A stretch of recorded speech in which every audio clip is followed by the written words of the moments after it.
여러분, 오늘은 성탄절입니다. 우리를 위해서 이 땅 위에 오신 우리 아기 예수님을 위해서 우리 서로 기쁨의 인사를 한번 나눴으면 좋겠습니다. 우리 전후 좌우에 계신 분들과 오늘은 복된 성탄절입니다 하고 인사하겠습니다. 자, 오늘은 복된 성탄절입니다. 네. 사실 우리는 이 12월 달만 되어도 어떻습니까? 연말과 성탄으로 인해서 기쁜 소식들, 또 마음이 들뜨고 연말 분위기를 느낄 수 있는 것이 사실입니다. 특별히 이 성탄절에는 조금 더 좋은 시간들을, 즐거운 시간들을 보내기를 원하는 경우들이 많이 있죠. 저는 이제 요즘에는 예전보다 나이가 좀 더 들어서 그런지 모르겠지만 이 성탄절이 전처럼 그렇게 막 설레고 이런 모습은 없는데요. 이제 예전을 생각을 해보면 과거에 이 새벽송이라는 것을 했었을 때가 사실 기억에 굉장히 많이 남습니다. 새벽송이 뭔지 모르시는 분들 꽤 계시죠. 네. 알고 계신 분들은 이제 연식이 많이 되신 분들이시고, 네. 모르시는 분들이 많을 겁니다. 12월 24일 밤에서 12월 25일로 넘어가는 그 시각에 새벽에 종이컵에다가 구멍을 뚫어서 초를 꽂습니다. 그리고 거기다 불을 붙여서 아는 우리 같은 교회 성도님들 집 앞에 가서 고요 한밤 거룩 한밤 뭐 저들밖에 이렇게 찬송가를 부릅니다. 캐롤을 부르고 그러면 끝나고 나면 이제 성도님께서 집 안으로 이렇게 초대해 주세요. 그러면 따뜻한 차도 주시고 과자도 주시고 이렇게 다과를 마시면서 그렇게 있다가 또 다음 집으로 넘어가는, 그렇게 하다 보면 한 명씩 두 명씩 늘어나기도 하고 자기 집에 이르게 되면 자기는 이제 그만하겠다라고 집으로 돌아가는 그런 모습들이 있었습니다. 그러다가 이제 새벽송이 다 끝나면 교회로 가죠. 교회를 가서 밤새도록 노는 겁니다. 올 나이트라고 하면서 밤새도록 놀고 이렇게 성탄절 예배 때는 아주 푹 잠을 자고 성탄절 예배가 끝나면 또 쌩쌩하게 재미있는 시간들을 보내곤 하는, 개인적으로 이 새벽송이 좋은 문화라고 생각을 하고 있지만 지금은 이제 아파트가 많이 들어서고 밤늦게 다른 집 앞에서 노래 부르는 게 큰 신뢰가 될 수 있기 때문에 현실적으로 어려운 부분이 있는 것도 사실인 것 같습니다. 아마 아시는 분들 다 아실 겁니다. 그러나 조금씩 이제 나이가 들면서 또 생각이 드는 건 뭐냐 하면요, 성탄의 진정한 의미가 무엇인가 하는 점에 있다라는 거죠. 사실 이 믿지 않는 대부분의 사람들은 이 연말 분위기, 캐롤, 그리고 눈이 오면 더 이렇게 기분이 좋아지는 이런 성탄절 있지 않습니까? 사실 이 분위기를 되게 좋아하는 것 같아요. 그죠? 사실 성탄절이 예수님이 주인공이 되시는 날인데 사실 예수님이 주인공이라기보다는 그렇지 않은 것 같은 상황들이 드는 것도 사실인 것 같습니다. 그렇다면 오늘 본문에서는 이 성탄에 대해서 어떻게 이야기를 하고 있는지 좀 살펴보겠습니다. 사실 본문의 내용이 작년과 거의 비슷하긴 한데요. 오늘은 조금 더 다른 방향과 목적을 가지고 좀 말씀을 전하도록 하겠습니다. 우리가 말씀을 읽어봤지만 가장 먼저 예수님께서 태어나신 소식을 들은 사람들이 누구라고 합니까? 오늘 보면 목자라고 이렇게 나오고 있죠. 목자. 예수님이 태어나셨다라는 이 기쁨의 소식을 제일 먼저 들은 사람이 그 땅 가운데 있었던 고위층의 사람들, 제사장이나 서기관이나 뭐 이런 사람들이 아닙니다. 목자죠. 그런데 사실 이 당시 목자는 별로 주목을 받지 못하는, 관심 밖에 있었던 그런 인물들이 바로 목자였습니다. 이 당시 목자는 쉽게 말하면 소외계층의 사람들입니다. 주류의 사람이 아니라 소외계층. 이 당시 이 예루살렘이나 이 도심지에서 멀리 떨어진 광야, 산, 벌판 이런 곳에서 양을 치면서 야영 생활을 했었던 사람들이 바로 목자들입니다. 그래서 이 사람들은 예루살렘에서 진행이 되는 절기, 큰 예배 뭐 이런 것들에 참여할 수가 없는 사람들입니다. 그런 사람들이니까 이 이스라엘 사회에서 중심에 설 수 없는 그런 사람들일 수밖에는 없죠. 그리고 그 당시 가장 하층민이면서 소외된 그런 사람들이 사실 양을 치는 목자들이었다라는 겁니다. 그런데 그래서 이 양을 치는 목자다라는 표현이 사실은 그렇게 좋은 표현이라고 생각이 되지는 않습니다. 그런데 놀라운 사실은 무엇이죠? 하나님의 아들이었었던 이 예수 그리스도를 탄생 소식을 가장 먼저 들은 사람들이 바로 이 목자들이었다라는 겁니다. 매우 의외이지요. 사람들에게 소외되어져 있고 기억도 하지 못하고 있는 이런 사람들에게 예수님의 기쁨의 소식이 들려왔다라는 겁니다. 우리가 생각하기에는 이 아기 예수님이 태어나셨다라는 사실에 대해서 가장 먼저 알았어야 할 사람들은 이 사회나 이 나라의 중심이 되는 제사장이나 서기관들 뭐 이런 사람들이어야 한다라고 생각할 수도 있을 겁니다. 왜냐하면 그들이 그 사회의 기득권자이고 종교적인 전문가이기도 하면서 지식층이기 때문에 그렇습니다. 그런데 정작 그들은 예수님이 즉 이 메시아가 탄생되고 있는 그 과정에 철저하게 소외되어져 있는 사람들이었다라는 거죠. 우리의 기대와는 다릅니다. 그리고 우리의 기대와는 또 다르게 대중에게 관심이 없는 목자들이 가장 먼저 예수님의 나심을 들었고 그 소식을 알려주는 중요한 일을 하고 있었다라는 겁니다. 이러한 모습을 보면 이 성탄의 신비로운 모습이 우리에게 보여지는 것 같습니다. 또 예수님께서 이 땅 위에 오신 목적이 이러한 모습과 관련되어져 있다라는 사실도 우리는 생각해 볼 수 있다라는 겁니다. 여러분, 주께서 이 땅 위에 오신 목적이 무엇일 것 같습니까? 여러분, 소외되어지고 무시되어진 채 살아가는 이러한 사람들을 예수님께서 찾아오셨다라는 말씀입니다. 이런 내용을 뒷받침해 주는 내용이 또 뭐가 있습니까? 우리가 잘 알고 있지만 예수님이 태어나신 곳이 어디죠? 그렇죠? 마구간입니다. 네. 마구간은 말이 사는 곳이죠. 아이가 태어나는 곳이 아닙니다. 그런데 이런 곳에서 예수님이 태어났다라는 겁니다. 이런 내용만 봐도 성탄절에는 이 교회들이 의례 소외된 사람들과 또 버려진 이웃들에게 관심을 갖는 이유도 더 있는 것 같습니다. 사실 이 목자들은 소외된 사람들인 건 맞습니다. 그런데 이들은 매우 성실한 사람들이기도 합니다. 왜 그런가 하면 자신들의 맡은 일에 열심을 다하기 때문에 그래요. 의외로 책임감이 있고 성실하게 살아갑니다. 무엇에서 알 수 있을까요? 이들은 한밤중에도 자신의 양떼를 지켰다라는 표현이 나오고 있기 때문에 그렇습니다.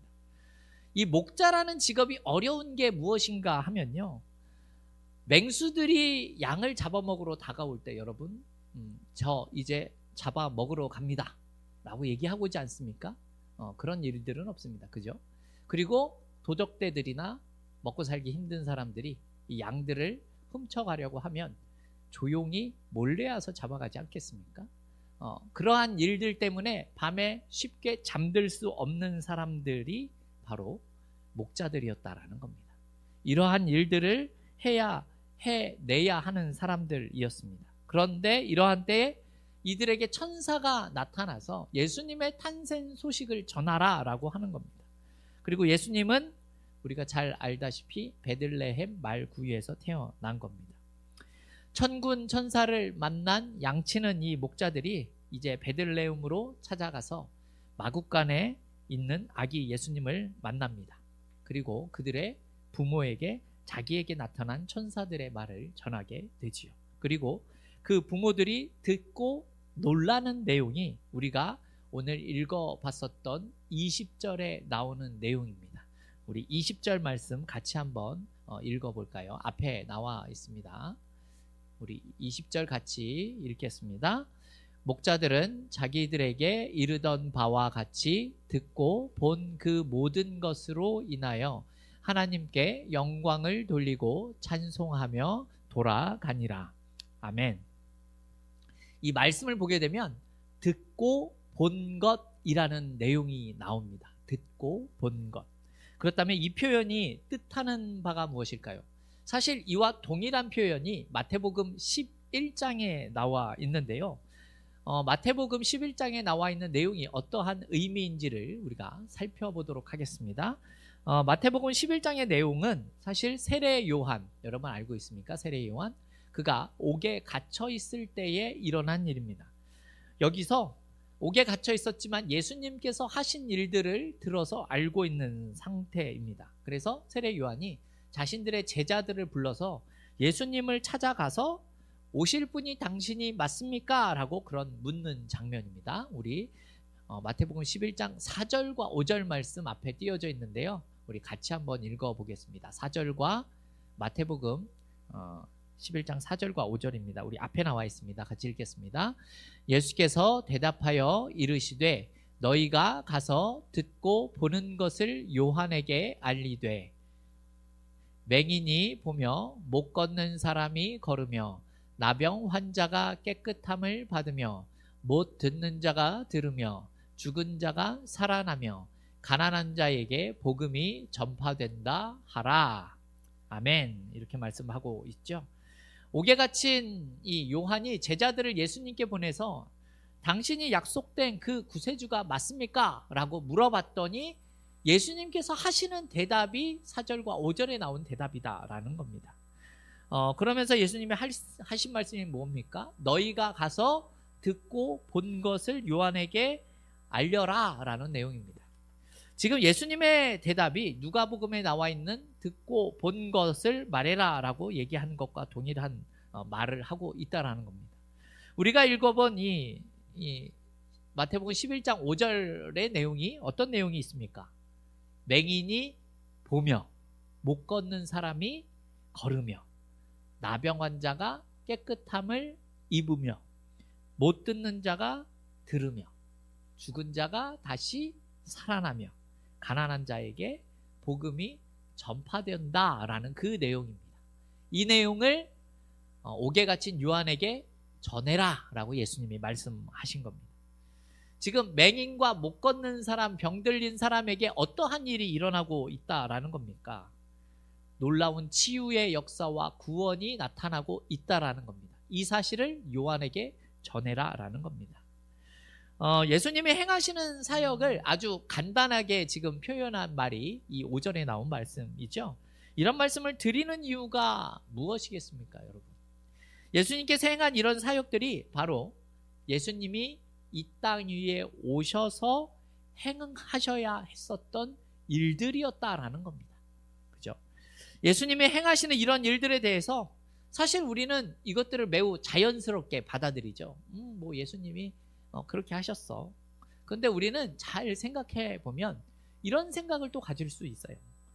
예수님의 정체성이나 예수님의 그 지위를 우리가 한번 생각해 보자 이겁니다.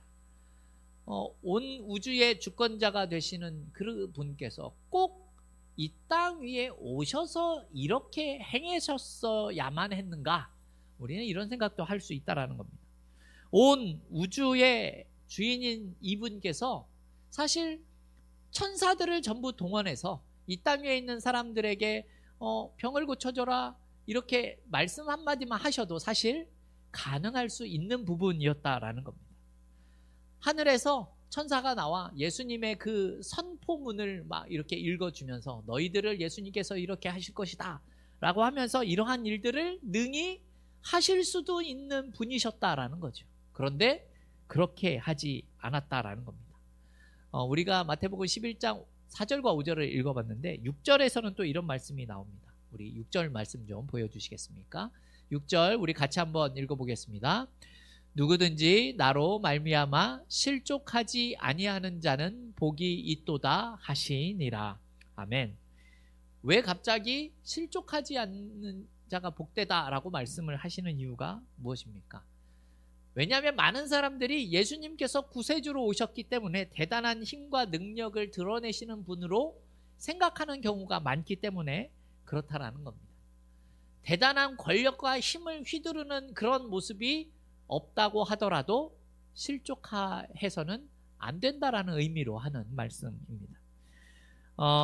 사실 예수님이 병든 자들을 이렇게 고쳐내고 하는 일들이 우리가 보기에는 어떠한 힘을 사용하시는 것은 맞습니다. 하지만 예수님이 힘이 없는 자들을 찾아가셔서 병든 자들을 고치는 그것을 여러분 고위직에 있는 사람들이나 권력을 가진 사람들의 입장에서 왜 왕이라는 분이 저런 일을 하실까라고 생각을 하지 않겠습니까? 그죠?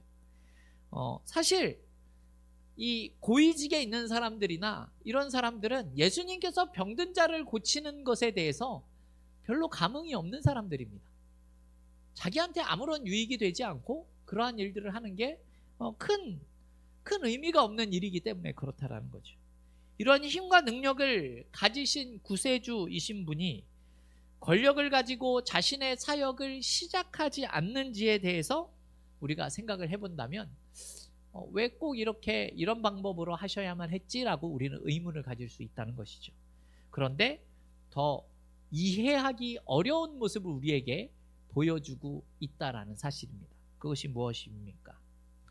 예수님이 그 일을 위해서 이 세상의 권력 앞에 무릎 꿇고 죽임을 당하시기 때문에 그렇다라는 겁니다. 사실 예수님은 자신이 죽게 될 것을 아시고 이 땅 위에 오신 분이시기 때문에 그렇다라는 겁니다. 그걸 아시면서도 그 길을 기꺼이 걸어가시기 위해서 이 땅 위에 태어나신 예수님이시다라는 겁니다. 사실 이 땅 위에서 잘 살고 잘 먹기 위해서 오신 것이 아니라 죽으시기 위해 이 땅에 오셨다라는 그런 내용이다라는 겁니다. 우리가 잘 알고 있는 십자가 사건이 그것이지 않습니까? 십자가 사건은 예수님이 능력이 없어서 달린 것도 아니고 예수님이 너무 힘들어서 자살을 한 장소가 아니라 타살의 장소입니다. 엄청난 권위와 힘을 가지고 있었음에도 불구하고 자신의 길을 가기 위해서 그 모든 것들을 다 포기하고 죽음까지도 감수하시는 하나님이셨다라는 거예요. 그렇죠? 그렇다면 예수님께서 이렇게까지 하시면서 하고자 했었던 일이 무엇인가라는 점이죠. 여러분, 오늘이 바로 성탄절입니다. 무슨 뜻입니까? 주님께서 이 땅 위에 찾아오신 것은 자신의 원칙대로 자기가 원하는 그 영혼들을 찾아가기 위해서 그러한 일들을 기꺼이 마다하지 않고 이 땅 위에 찾아오셨다라는 겁니다. 예수님께서 자신들의 택한 영혼들을 찾아가시는데 죽음까지도 마다하지 않고 찾아가셔서 죽음으로써 우리의 생명을 살리는 일들을 해내셨다라는 사실에 있는 것이죠. 근데 그게 뭐가 그렇게 중요합니까? 라고 생각을 하시는 분이 계시다면 우리는 예수님께서 하셨던 일들을 좀 기억할 필요가 있어요. 무슨 말인가 하면 권능을 가진 예수님께서 이 땅 위에 영혼들에게 죽음으로까지 찾아오셨다라는 내용은 뭐냐면요.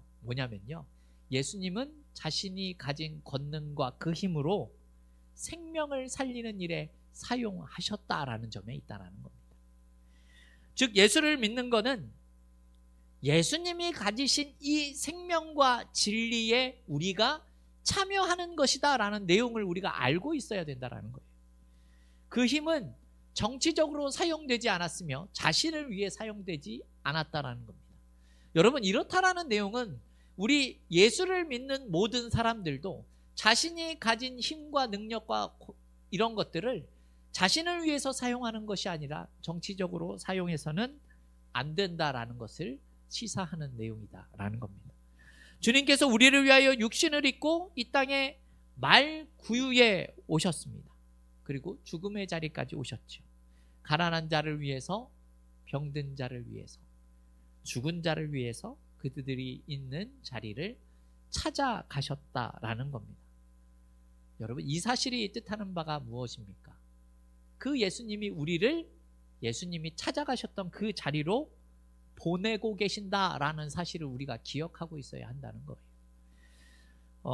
여러분, 연말이 되면 이제 방송에서 시상식 같은 게 많잖아요. 여러 시상식. 그런데 우리가 그 시상식을 보게 되면 가끔씩 하나님께 영광을 돌립니다라고 얘기를 하시는 분들이 계세요. 그죠? 그러면서 드는 생각이 무엇입니까? 나도 저렇게 참 멋있네. 나도 저런 모습이 한번 있었으면 좋겠다, 이런 생각을 하는 경우도 저는 있었습니다. 사실 그런 모습이 있으면 좋을 수 있습니다. 하지만 우리가 그럼에도 기억하고 있어야 하는 사실은요, 이렇게 많은 사람들 앞에서 기독교나 혹은 우리의 신앙인들이 이러한 모습을 통해서만 자신의 신앙의 정체성을 증명하려고 해서는 안 된다라는 사실입니다. 제가 이런 말씀을 드리는 것은 성경이 그러한 내용을 약속하고 있지는 않기 때문에 그렇다라는 거예요. 오히려 성탄절을 통해서 성경은 주님께서 이 땅 위에 오셔서 행한 그 방법대로 우리에게 힘을 주시고 우리가 그렇게 살아가도록 우리를 보내시고 계신다라는 사실을 기억해야 한다라는 겁니다. 우리가 가진 힘을 우리가 사용하기 위해서 어디로 우리를 보내고 있느냐 하면 가난한 자 옆에, 고통을 받는 자 옆에, 절망한 자 옆에, 죽은 자 옆으로 우리들을 보내신다라는 것입니다. 그것이 우리 믿는 자들의 현실이어야 한다라는 겁니다. 하지만 우리가 실제로 만나는 현실의 모습은 또 어떠합니까? 아니, 예수님을 믿고 성실하게 열심히 잘 살고 있는데 왜 우리는 이 세상 사람들만큼 보상을 받지 못하고 살아갑니까? 라는 내용이죠. 사실 이것도 우리의 현실입니다. 또 우리가 열심히 살고 있는데 왜 우리는 이렇게 고통을 받는 일이 생기는 겁니까? 왜 예수를 열심히 믿는데 억울함을 당하는 일들이 왜 생겨야 하는 겁니까? 내가 이렇게 열심히 살았으면 그것에 대한 보상도 있어야 되는 것 아닙니까? 이런 생각을 우리는 실제로 할 때가 있다라는 거죠. 이런 모습에 대해서 우리는 이런 생각을 가졌으면 좋겠습니다. 무엇인가 하면요, 여러분, 우리가 고통을 받지 않는 한 우리는 고통을 받는 자들 옆에 갈 수가 없습니다. 여러분, 우리는 낙담하지 않고서는 낙담하는 사람들 옆에 갈 수가 없습니다. 우리가 절망하지 않고는 절망하는 자 옆에 갈 수가 없고, 우리가 억울해하지 않고는 억울한 자 옆에 갈 수가 없다라는 겁니다. 여러분, 실제로 암을 걸렸다 치료를 받은 사람들은 암을 걸린 사람들의 마음을 제일 잘 알지 않겠습니까? 그죠? 우리가 그렇게 보냄을 받았다라는 겁니다. 결국 예수님께서 우리에게 하시는 말씀이 무엇입니까? 내가 이 땅에 온 것 같이 나는 너희들을 그 자리로 보낸 것이다 라고 말씀하고 있는 겁니다. 여러분, 이것이 사실 우리의 신앙의 답이 되어야 한다라는 겁니다. 사실 이게 맞는 이야기지만 우리가 이런 이야기를 들으면 마음이 좀 무거운 것도 사실이죠. 그렇죠? 하지만 여러분, 예수님의 일생을 한번 생각을 해보십시오. 예수님의 시작은 어떻습니까? 여러분, 말의 밥그릇에서 태어났습니다. 우리가 아무리 힘들게 살아도 말 밥그릇에서 태어나는 사람은 없지 않습니까? 그렇다면 예수님의 마지막은 어떻습니까? 예수님의 마지막은 십자가에 달리는 것이었습니다. 여러분, 우리의 삶도 사실 그와 그렇게 크게 다르지 않을 수도 있다는 거죠. 우리가 예수님을 믿지 않았다면 우리는 이상한 행동, 이상한 짓을 하고 다녀도 크게 문제가 되지 않을 수도 있습니다. 하지만 예수를 우리가 만났다면 이제 우리는 예수님께서 보내신 그 자리로 우리가 보내어지는 겁니다. 아버지를 따라 그 아들이 이 땅 위에 오신 것 같이 예수를 믿는 자들은 예수에 의해서 보냄을 받는 겁니다. 그런데 그 과정에서 우리는 억울함을 느낄 수도 있죠. 또 고통을 느낄 때가 있습니다. 그런데 우리가 기억해야 하는 것은 우리가 당하는 억울함이나 고통이 영원한 것이 아니다라는 겁니다. 그것이 우리의 영원한 운명이 될 수가 없고, 그것은 우리가 열등하기 때문에 당하는 일도 아니다라는 겁니다. 그런 일들을 당한다고 해서 하나님이 우리를 외면하고 있는 것도 아니다라는 것이죠. 예수께서 아버지의 깊으신 뜻을 위하여 기꺼이 고난에 순종을 하신 것처럼 우리도 이 보냄을 받은 일에 순종을 해야 한다라는 사실에 있다라는 겁니다. 더세움교회 성도 여러분, 우리는 성경을 통해서 사실 이러한 내용들을 알고 있지만 여러분 생각을 해보십시오. 예수님께서 이 땅에 계시는 동안 실제로 이러한 예수님의 정체성을 잘 알고 있는 사람은 거의 없었습니다. 그랬던 것처럼 사실 우리가 이렇게 살아간다고 해도 많은 사람들이 우리가 이렇게 사는 것에 대해서 모르는 사람들이 많이 있을 거예요. 우리가 어떠한 일을 하는지 이 세상이 알아주지 못하는 경우가 많다라는 겁니다. 과거에 이 세상도 예수님을 환영하지 않았지 않습니까? 예수님을 통해서 하나님이 그럼에도 이 세상과 인류를 구원하신 것처럼 사실 우리도 예수님이 보내셔서 이러한 일들을 이루고 있어야 한다라는 사실을 우리는 잊어서는 안 될 것입니다. 여러분 생각해 보십시오. 예수님이 한국 땅에 사신 적이 있으십니까? 한국 땅에는 우리가 살고 있죠. 우리가 잘 아는 사도 바울이나 베드로가 우리의 친척과 이웃을 알고 있습니까? 그렇지 않죠. 여러분 그래서 그분들은 찾아올 수 없습니다. 그러니 어떻게 해야 하는 겁니까? 여러분 그래서 우리가 그 자리로 가야 하는 겁니다. 우리가 그렇게 보냄을 받은 것입니다.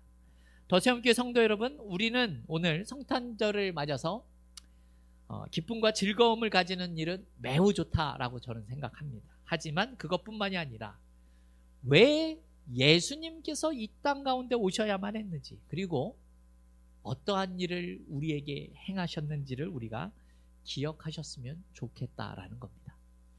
온 우주의 주권을 가진 그분께서 낮고 누추한 이곳에 오셔서 행한 놀라운 일들이 무엇입니까? 결국 사람을 살려내고 사람을 세워지고 키워내는 일에 사용하셨다라는 사실을 기억하셔서 예수님의 그 놀라운 행적을 우리가 마음에 새겨 그 길을 걸으며 우리의 삶의 터전에서 예수님의 그 모습을 기억하며 살아갈 수 있는 저와 여러분이 다 되어질 수 있기를 주님의 이름으로 축원합니다.